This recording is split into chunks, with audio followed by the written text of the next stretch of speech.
Hi everybody. So this will be our final lecture before our final projects are due. I'm going to go over some painting techniques, the use of poly paint, as well as the use of spotlight, and then I'm going to go over how to set up a basic render for your projects. As explained in your final project assignments, you'll see that I will want a character sheet set up.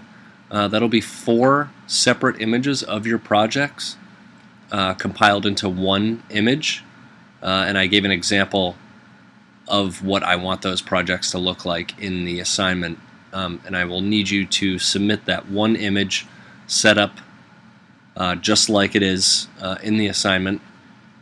That way you will have a successful project sheet for your models. So outside of that, let's get started. So first, I'm going to cover some basic poly paint techniques, and then we're going to go over how to assign materials. So some basic poly painting techniques. If I switch to my standard brush right now, you can use this really with any clay type brush. I like to use my standard. And then I come up here to the top and I look at my mRGB, RGB, and my M. This stands for material and color, just color, or just material. These are what I'm going to be selecting so I can paint directly on my model. We got the demo head here, so I'm going to click RGB. I'm also going to come over here and I'm going to turn Z add off because I don't want to sculpt anymore. I just want to paint with my standard brush. So first I'm going to bake this white color onto my model just so I can have a basic color to work with. If I were to do a human character, I would pick probably a generic skin tone. If he has a darker complexion, a lighter complexion, I would choose one of those to start with. So we'll do that now. I'm just going to pick just a little bit. Doesn't have to be very dramatic. I'm going to use my painting techniques to really emphasize this. And I'm going to come up to our color menu, and I'm going to click Fill Object. So since my RGB was selected, I've only filled this with that color. Now if I go back to white, you'll see my model doesn't change color. You can see the eyes actually changed back to white. If I go back down to yellow, you'll see the eyes still change in real time, but I've baked that other color into this model. So now I can go around and I can pick other colors, and it's not going to turn the color on my model here. And then that way I can see what I'm painting. Now if I just pick a color, so say I pick this green, and I hover over my model and I draw on it, you're going to see I'm just going to start to paint green. So I can do that with any color. I pick in this swatch, I can just come down and paint away. I can also use my smooth brush. If I hold down Shift and I turn Z add off and just RGB is selected, I can actually smooth the color information so you can get nice blends between different colors as you layer up different things. I'm going to undo that. I also like to play with my stroke. So if I come up here to my stroke palette, I'll pick the spray stroke. You can pick the color, but the color spray will actually dapple in other colors as well as the one that you selected. The regular spray will just spray the color that you've picked. So if I click on that, you can see, zoom in here a little bit, pick a little bit smaller draw size. You can see how that gets dappled onto the surface. So that can be a little bit better because as we come in and we play with our RGB intensity, which technically is our opacity if you're used to using Photoshop. If we're at 100, we're going to paint with max opacity. If we turn that intensity down, we're going to come in much more subtle, and that helps us build up areas a little bit more slowly, a little bit more controlled. Then we can pick some other colors and we can come in and start to build that area up. Let me get rid of the eyes, they're a little distracting. So if I was painting a character like this and I wanted him to have some crazy alien skin textures, I could come in here and just kind of hand paint in some funky details. I can also attach an alpha to these. So if I, let's say, go back to my drag rectangle stroke and I grab an alpha, I like alpha 7, and let's bump our intensity back up, and we'll pick a different color. And I can come in and I can drag those colors out. Just to add some variation to my character if I wanted to do something a little different. Now let's undo all of that so I can show you how we can use our masking techniques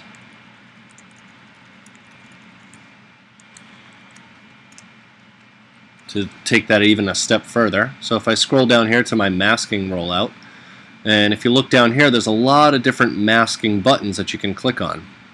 If I click Mask by Cavity, we'll bump the intensity up a little bit. Mask by Cavity. Sometimes it's a little hard to see, depending on what your profile is.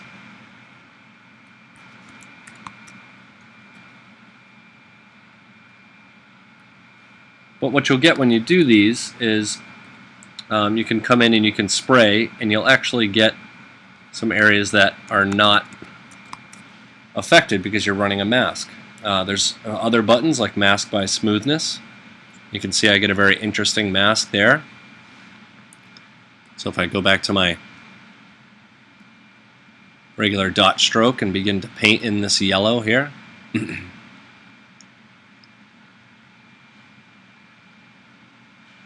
then I clear my mask, you'll see where the areas where the mask was at is protected. So you can get some really interesting effects with your paint that way. Mask by Peaks and Valleys. And see, we get a very different look. I'm going to invert that mask this time, so then if I wanted to paint in a red and I just wanted his nose or just his lips to be affected and just the eyes, clear my mask, you can see I can start to get some really interesting effects. I'm starting to paint a clown face here a little bit.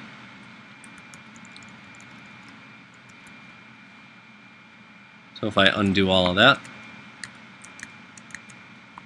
Now one tip, whenever you're painting, you can color pick from anywhere inside of your interface by hitting the letter C. So if I hover over my model and I have a color here and I can't remember how to pick it again in my color swatch, I can just hit C and I'll automatically go back to that color. I can also go outside of my canvas and I can pick any color in the interface. If I hover over here and hit C, if I hover over a button and hit C, you'll see now I have that blue. I can hover over pretty much anything and pick, and I can get that color. So it's a really helpful tip when you're painting to just hit C on the keyboard and you can color pick anywhere on the surface. Now, outside of RGB, we have mRGB and M. Now, these are materials, so if I wanted to choose a different material, right now I'm on the basic material, I can come over here and click on Materials. I have all of my standard materials. These ones actually are affected by light in the scene, which we'll get to when we do some rendering. And then I have my matte cap materials, which are really interesting materials, but they have baked-in lighting information already. So you won't really get the cast shadows that you would expect when doing rendering. But these materials are still good to use for certain situations. But we'll get back to those. If I pick another material, let's say a skin shader, you can see he changes quite a bit. Now, if I wanted to fill this with that material, if I didn't want the color to be affected, so say I went to red, and I didn't want to fill with the color, I could just hit M and come up to the color palette and click Fill Object. And now it's filled with that skin shader material. If I click off and I go to a different material, you'll see it doesn't change. Now, say I wanted this color and I also wanted to change my material, I could click on mRGB, come up to Color, and Fill Object again. And now I get that material plus the color that I chose in combination.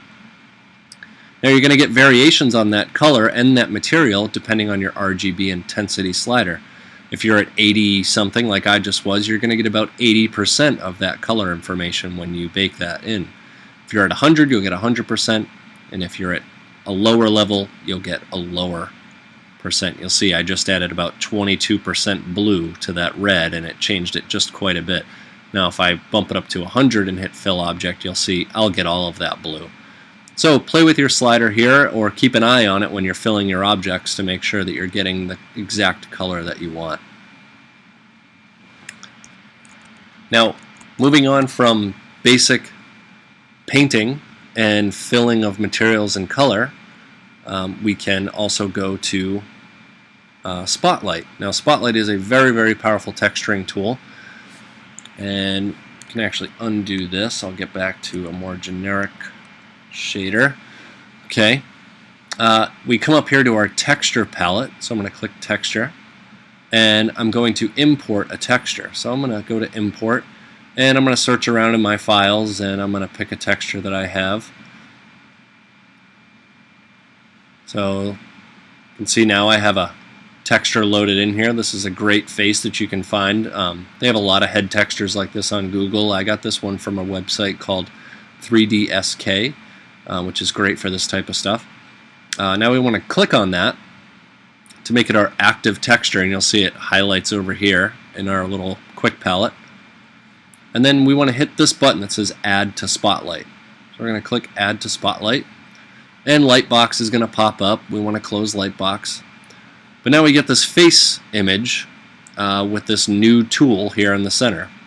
Now we're not going to get too in-depth into this tool, but I do want you to know how to maneuver it around, move your image, and then paint through your image. So if we grab anywhere on this circle, we can move the whole image around. If we grab the very center of this circle, we can move that circle itself, the tool swatch, around. Now as we go around the edge here, you'll see there's all of these different tools that are on this wheel. One of the more important ones is the scale. If we grab that and we turn it like an old phone, it'll actually scale your image. And then another one that I like to use is the opacity. If we grab it and turn it, you'll see we change the opacity. So these are both really powerful options when we're going to paint. So if I wanted to paint on my model, I could scale this down.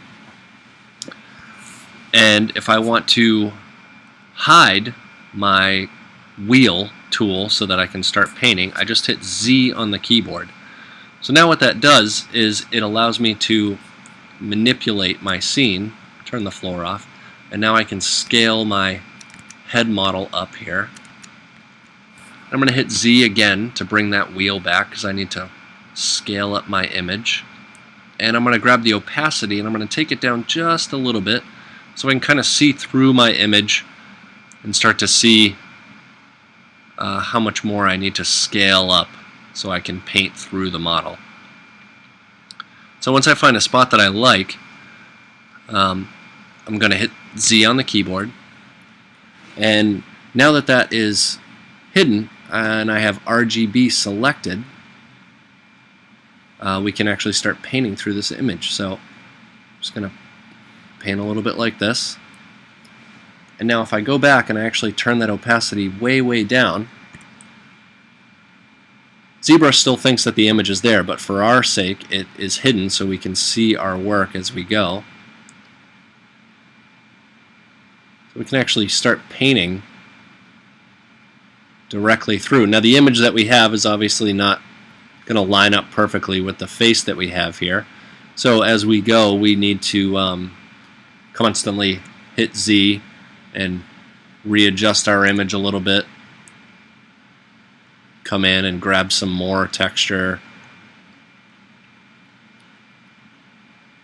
Kind of keep painting.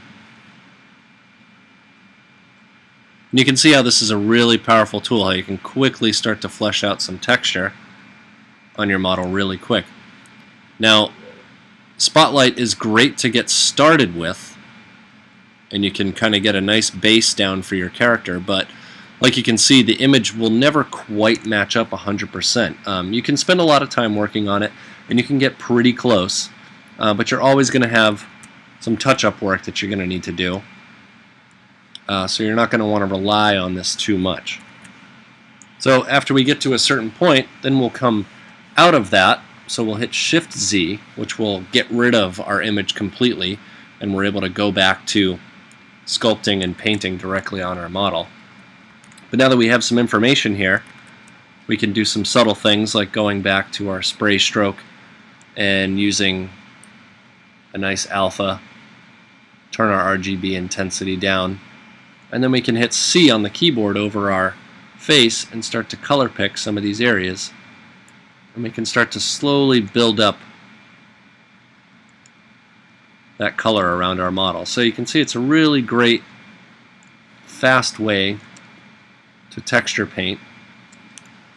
And this expands even further outside of organics. So let's open up another project. If we're doing some hard surface, say I picked this great mech character that comes default in ZBrush. We'll load that up. This is an awesome robot here.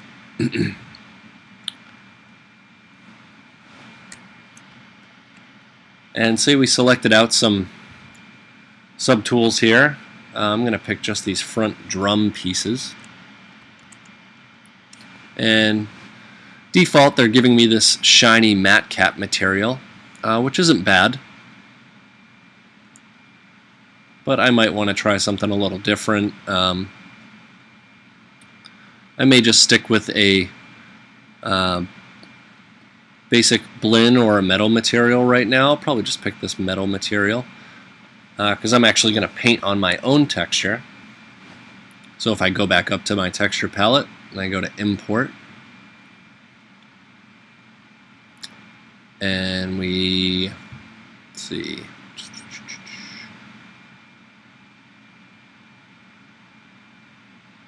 this is why you need to organize your files, folks.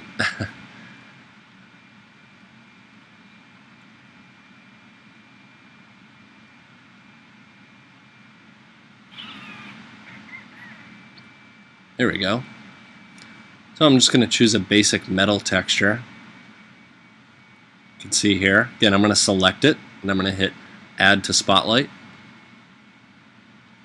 I'm going to turn my opacity up so we can see that material now.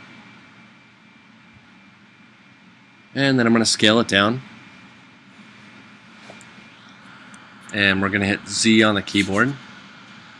And we're going to start painting on our model here. Then we're going to hit Shift-Z so we can see how it's affecting. Now, with this model, I most likely don't have enough resolution. As you can see, it's pretty low polygon. So if we subdivide a couple of times, hit Z again on our keyboard,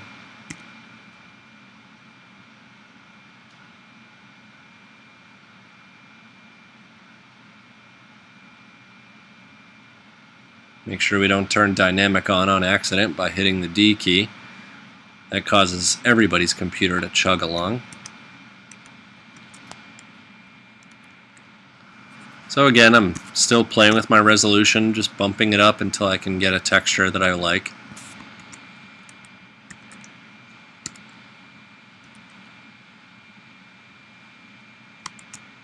So we're starting to get there. You can start to see some neat effect here.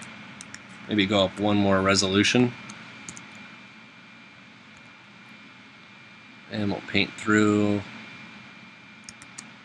There we go. Now you can start to see it's really looking like some weathered metal there. Now all I'm doing is to look at it, I'm hitting Shift-Z to hide my spotlight. Then I'm hitting Z to bring it back. And then Z again so I can start painting. And then Shift-Z to hide it, take a look at it. But you can see I can quickly add some really interesting effect. Instead of just this basic gray material down here, now I've got this much more interesting looking, more realistic piece of metal.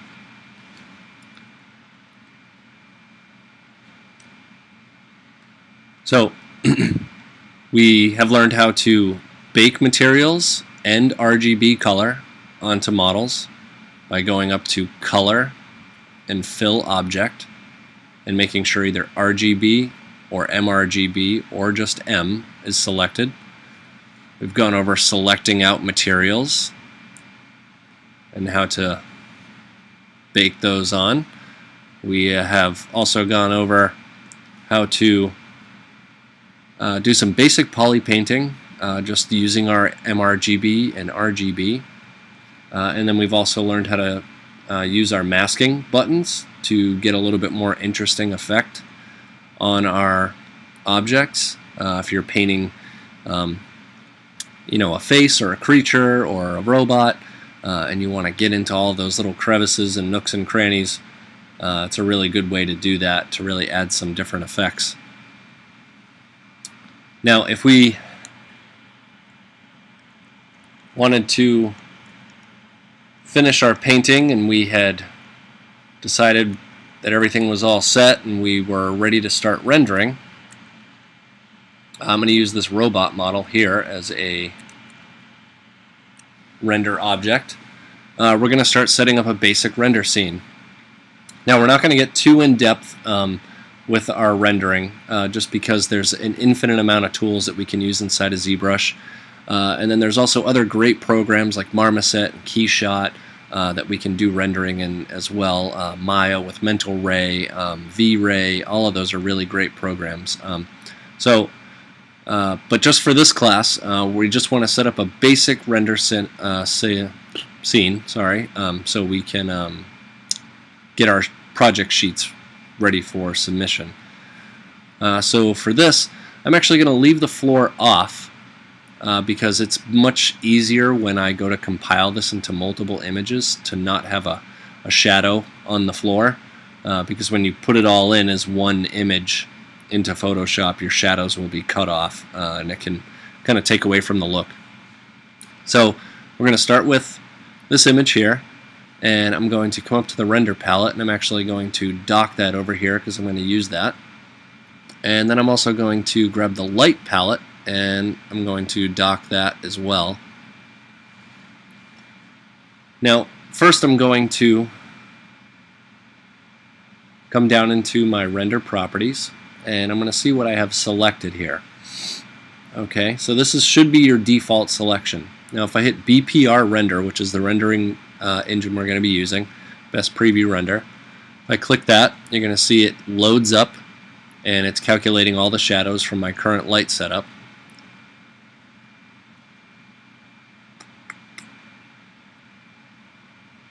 And I think I have some old render settings on here that are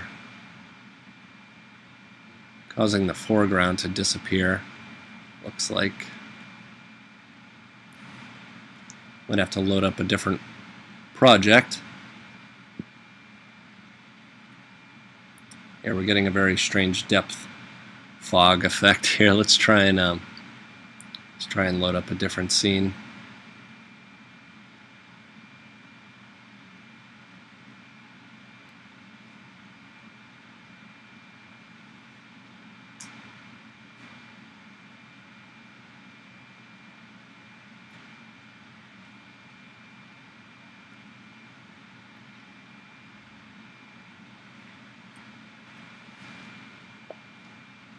Alright, so just grabbing another default ZBrush project. I was having some depth of field issues on that last one.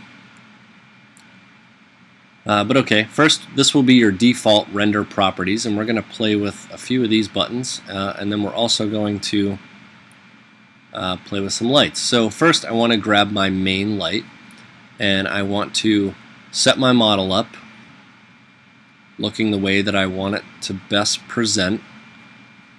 And you will be doing 4 views. You'll do a front, back, side, and then a 3/4 view. So right now this would be considered about a 3/4 view.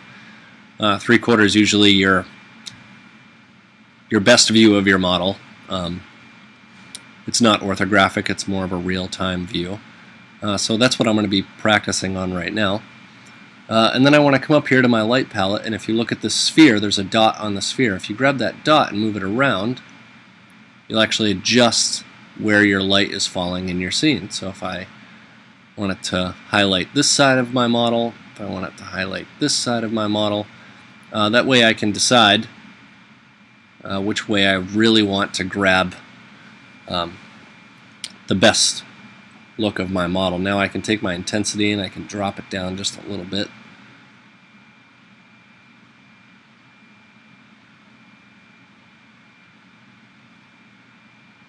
Okay. And if I want to, I can actually add another light by clicking on one of these lights here. And that'll give me another dot to move around. And this light, I'm actually going to add a blue tint to this light. And you can see how that affects my scene. I'm actually going to bring that up and add that right up to the edge. A little bit of a rim light or a fill light. And I think that's probably going to be good. And then I want to come down to my render properties here, and I want to hit this button that says ambient occlusion. I want to activate that. So I'm going to click that on. Now clicking that on is going to infinitely change the amount of time that it takes for our render. Ambient occlusion takes a very long time. My computer seems to be doing okay with it, but if you find that yours is chugging along because your poly count is very, very high, you may have to turn off ambient occlusion. But I would suggest using it if you can, because as you can see, it adds quite a lot to the scene. Again, I'm going to take the floor off, and I'm going to re-render that. Now you can see that second render went much faster. That's because I didn't move my model. If you don't move your model and you only change things in the scene here, now if you change the light, that's different, but if I change render properties, say I decided to smooth normals and hit BPR, it doesn't take nearly as long as it does if you move the camera. If you move your object around, it's going to have to recalculate all of the lighting and shadow information again, which can be time-consuming when you're trying to get out multiple renders. So you can see smooth normals actually helped out a little bit, smoothed up some of the edges and softened some things. But you can see I've got that nice blue light on the back side to kind of make sure I grab all of these tiny details a little bit and they don't get lost in the dark shadow that this big white bright light is casting. So having a fill light or a rim light on your model can do a lot of good. It doesn't take over the model because it's not actually casting shadows, because we actually, if you go up to that light here and you look at light properties, you can see there's no shadow on. If I select that other light, you can see shadow is actually active. So this is the only one casting shadows right now. So I get a really nice effect. I get this very light blue on the backside and my main light highlighting my main part of my model. So with that all set, I've got my two lights, I've made a nice render, I have ambient occlusion on, I decided to put on smooth normals. You don't have to do this. This may destroy your project. It may make it look strange, it may mess up some of the hard edges, but play with it and see how it does. If it improves the look of your render, then by all means use it. And finally, after that, I'll come down to my last thing. There's a BPR filter, so I can come down to my filter. And I have these 12 different options. If you've ever used Photoshop, some of these will seem familiar to you. You have blur, there's a sharpen filter, a glow, a fade, a colorize filter. And some of these are great. So if I choose one of these, I can highlight it and then I can click the little button next to it. And what this does is it acts as if my render is a 2D image right now. And I'm actually going to apply some of these filters. So if I take this and I up my sharpen, you can actually see it starts to sharpen my model up. If I drop it way down, you see it blurs it a bunch. If I bring it way up, it crisps all of my details. Then again, if I start to up my radius, it'll do it even more. Now that's too far, so we'll bring it back down to 1. And then my mask modulates the difference, so I can either mask out my object, and you can see the starts to blur a little, or I can mask out the background and it'll sharpen it even more. Now that works with all of the filters. There's a really great one here called Orton. If I turn that way up, you can see it gets really super bright, and if I turn my mask all the way to the right, it actually brightens my model and darkens the background. So if you find that your model in the render is still a little too dark, this is a great one to use, the Orton, and slide your mask all the way to the right. Slide it all the way to the left. It does the opposite, darkens your model, brightens the background up. We'll find a nice happy medium somewhere in there. Drop the Orton down just a smidge. And there we go. We've got a final render. Now I'll do multiple ones of these. I'll do my 3/4 view and I'll export that. I'll come up to Document, Export, JPEG, actually PSD, sorry, PSD, because I'm going to compile all of these in Photoshop. And then I'll turn my model and I'll take a new render. So I'll turn it, get it to the place that I want. I'll hit BPR again and I'll wait for it to render up.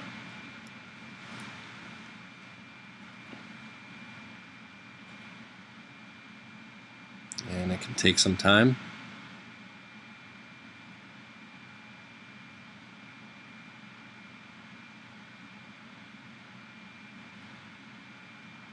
Still going, ambient occlusion. Okay, so that looks great. Then I'll document, export that, and I'll do that for all of my views. And once I find something that I'm happy with and I have all of my views, I bring those into Photoshop and compile them. I'm going to open up this earthquake guide just so you can see how these can affect on a more organic character.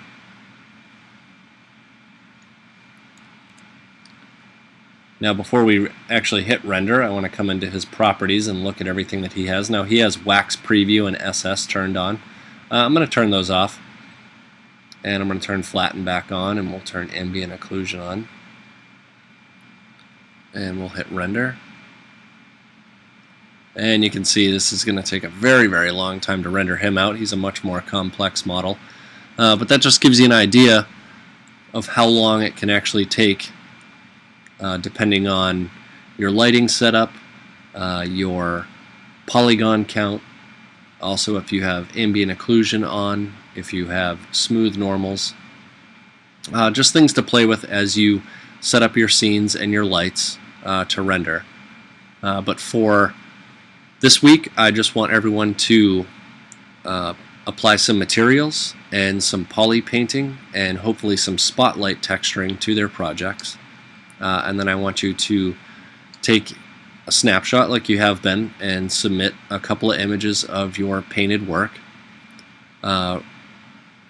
This video is also going to be for your final project. So you will do your painting and you will finalize that hopefully this week, and then you will begin your render process for the following week, and then we will submit our final projects.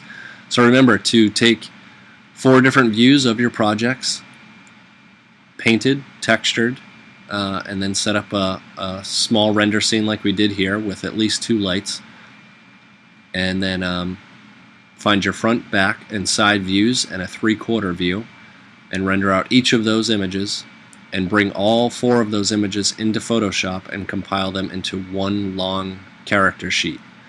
I gave a rough idea of the dimensions that I used previously for a character sheet that I made, but you may have to change your dimensions depending on how big your project is. So just keep that in mind. We don't want our files to be too big. I think Canvas limits us to 50 megs for upload. And I'll tell you, trying to upload a 50 meg image to Canvas usually causes problems. So if you absolutely have to use a very big image, just let me know. You may need to zip the file, and then you'll have to confirm with me whether I got the file or not. So we will submit for this week, painting, texturing of our characters or our projects, and then we will follow up with our final exam. So final exam will just be submitting the project, all rendered, full character sheet, ready for your portfolio, and that's it. So please, if you have any questions this week or next week as we approach our final exam, just let me know, and I will help you out, and hopefully you guys have had a great time in this class, and you hopefully have learned a lot. So good luck, and I will be talking to you online.